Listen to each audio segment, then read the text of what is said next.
Stencils, underglaze painting, and sgraffito all in one video. Starting with stencils, here I'm using wet fingers to get the surface of the clay sticky. This is leather hard clay that I'm working on. The stencils that I'm using were cut from Tyvek. You can use all kinds of paper. Tyvek is nice because it's basically plastic paper, which means that you can reuse the same stencils over and over again. You can wash them off and reuse them. But quite often, if I don't want to repeat a design, I'll just use regular copy paper. I've also seen people use thin plastic tablecloths.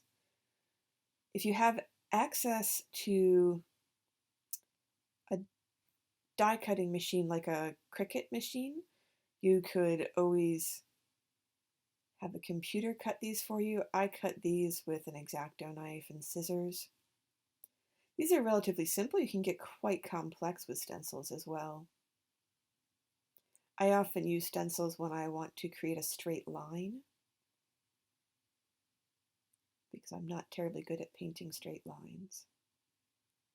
Here I'm just waiting to make sure the stencils stay stuck down, and then I'm going back over with a metal rib, and you can see that they don't always stick perfectly. Actually, that was a sponge, not a metal rib. I often use a rib as well to make sure they stay stuck down. This is the last bit of the stencil. So what I'm doing here is selecting an area that I don't want to have color, and then I'll fill in around it with underglaze. Once the stencils are stuck down very well, and you want to make sure the edges are really stuck down, you can paint over it with underglaze. Here I'm using Amico Velvet Underglaze Electric Blue. You can use whatever underglaze you want. There's an artist named Kip O'Cronley who paints gradations in the background of hers. I apparently did not film myself taking the stencils off, but all you do is just peel them off. Just nothing complicated to it at all.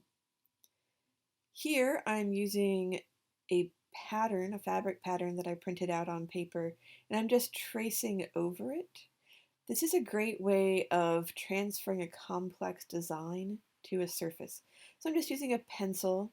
You can use a pen, anything that will not tear the paper as you're tracing. And what this will do is leave a slightly indented line on the surface of your clay that you can use as a guide. So you want the clay to be soft enough that when you trace over it, it will leave an impression. But you don't want it super soft either, because what I'm going to be doing after this is sgraffito, which is carving through the underglaze to reveal the color of the clay underneath. And that's best done on clay that's somewhere between cheddar and Parmesan cheese in hardness. You don't want Monterey Jack cheese, that's too flexible. Definitely not brie. You can see it takes a little while, but it's totally worth the time. For me, sgraffito is a sort of a meditative thing to do. It can be done much more simply as well. So if you are not interested in creating really complex patterns like I do, you can do this much more simply. So here you can see me starting to carve away. I'm using a little loop tool. I believe I do most of this carving with a little loop tool, but you can use all kinds of tools for sgraffito carving. Anything that will scratch clay can be used for sgraffito. This is of course a time lapse because it took a while. You can see that the clay is drying as I'm doing this because the blue is changing color. I believe I ended up going back and spraying this with water a couple of times as I was carving, so that it didn't dry out too much. And the brush is there to brush away crumbs.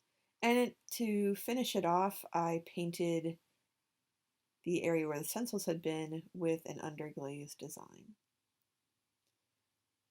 And this is the end product that I outlined the underglaze painting with more sgraffito to make it look neat.